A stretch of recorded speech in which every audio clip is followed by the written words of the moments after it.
Well, as we're now in November and fall is well settled in by this point, I thought it was a great time to take a look at some special vehicles given a particular anniversary is coming up.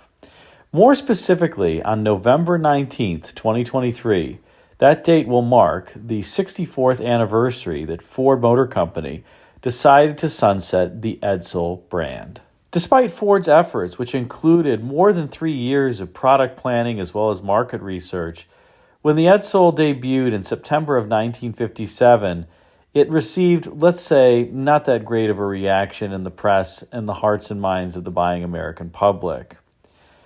By the time Edsel had been put out to pasture after the 1960 model year, just 110,847 Edsels had been sold. It was clearly well below Ford's expectations for the brand that never really quite resonated with the American public, in part because of, let's just call it the, unique styling, and in part because customers were rather confused in terms of where Edsel was supposed to slot in the medium price lineup. Maybe it was also some of the strange features that the Edsel had, like its horse collar, grille, the various green pickle badges everywhere, and the Teletouch drive that just didn't quite resonate with consumers. It probably didn't help that the medium price field was becoming rather crowded by this point. Of course, Ford had Mercury, Chrysler had Dodge and DeSoto, and General Motors had Pontiac, Oldsmobile, and Buick. A number of companies had tried to launch into this medium price field before Edsel and failed, including Packard with its Clipper lineup, as well as Nash and Hudson, one might argue, and even Kaiser Frazer really weren't able to make inroads in this particular segment of the market. And yet Ford decided to press on as the Edsel was planned in the mid-1950s, thinking that there still was room for yet another competitive make in this space. When they came to market in 1958, the Edsel car lineup had 4 different trim lines when you exclude the wagons: the lower-end Ranger, the Pacer, the Corsair, and then the top-of-the-line Citation. The Ranger and Pacer were built atop the Ford chassis, while the Corsair and Citation borrowed Mercury chassis. That was true not only for the underpinnings, but the engines as well that powered them. More specifically, in the lower-end Ranger as well as Pacer, the standard engine was a 361 cubic inch version of Ford's all-new FE Series V8. It was rated at 303 horsepower and endowed these base model vehicles with a fair degree of scoot. If you went up to the Corsair or the Citation, your Edsel came standard with a 410 cubic inch V8 with 345 horsepower. This was good enough to propel Edsels from 0 to 60 in about 8.5 seconds and a top speed of around 120 miles an hour.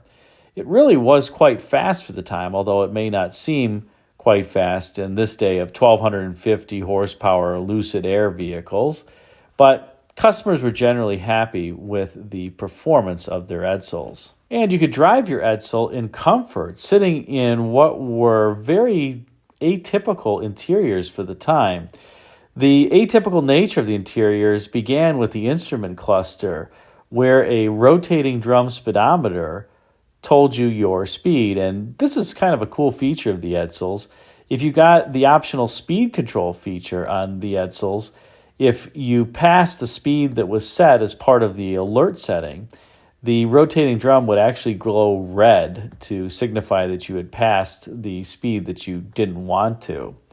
Beyond the speedometer itself, Edsels also had a single rotating knob that controlled all functions of the HVAC system, including the air outlet temperature as well as which outlets the air would come from.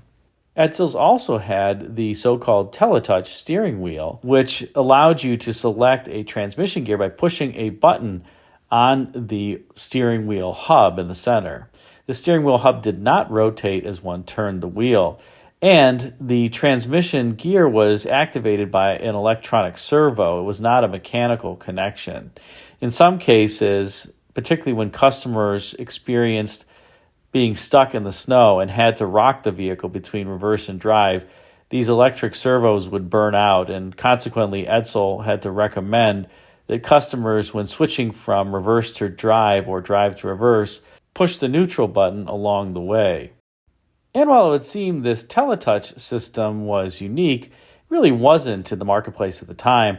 Packard in 1956 had a push-button Ultramatic transmission, although the buttons were not in the middle of the steering wheel hub. They were kind of off to the right side. Mercury also had its own push-button system, and Chrysler, of course, in many vehicles had push buttons to activate the transmissions. Edsel also had an interesting theme for its interior seating, where the driver's seat was relatively small and the passenger seat was quite large, so that if you put a person in the center position on the front bench, they would sit against the passenger's backrest. And the driver's seat cushion was often cloaked in a different type of material from the passenger seat, giving it a bit of visual distinction. However, I must say that while the sedans and convertibles are cool, the Edsels, the rarest and coolest to my mind of the 1958 Edsels are the station wagons. At the bottom end of the lineup from the price point was the Edsel Roundup, a two-door wagon that had a base price of $2,876. This compared to the other Edsel Ranger sedans at the lower end of the lineup. They had about a base price of $2,700. So it was slightly more expensive than the other Rangers. And recall, the Ranger was the bottom trim line of the 1958 Edsels of the Ranger, Pacer, Corsair, and range-topping Citation. Edsel only made 963 Roundup wagons, making it a very rare vehicle indeed, although not as rare as the 9-passenger Bermuda wagon, which we'll talk about in a second. One up from the Roundup wagon was the Villager wagon, which was offered in both 6- and 9-passenger form. The 6-passenger Villager, which was a 4-door wagon, debuted at $2,933. The 9-passenger was a bit more expensive at $2,990.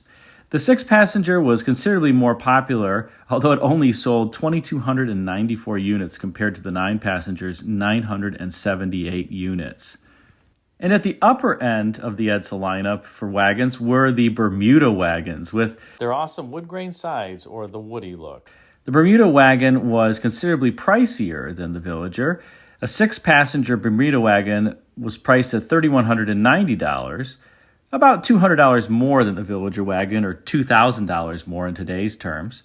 And the Bermuda 9-passenger wagon was $3,247.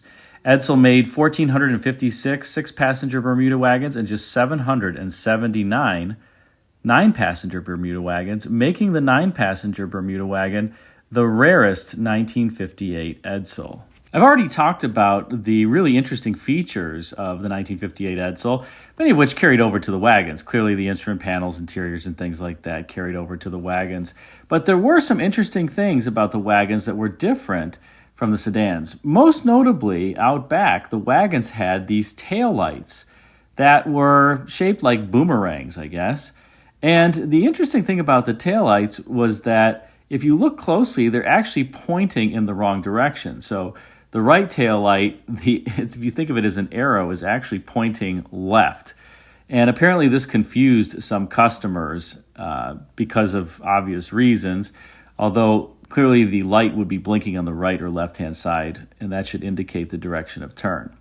I do find this particularly interesting because there is a company that has repeated this mistake in modern times, and that is the Mini Cooper. And if you look here at the illuminated taillight of the Mini Cooper, you'll notice that it mimics the 1958 Edsel wagon. So apparently, Mini didn't quite learn from Edsel's mistake.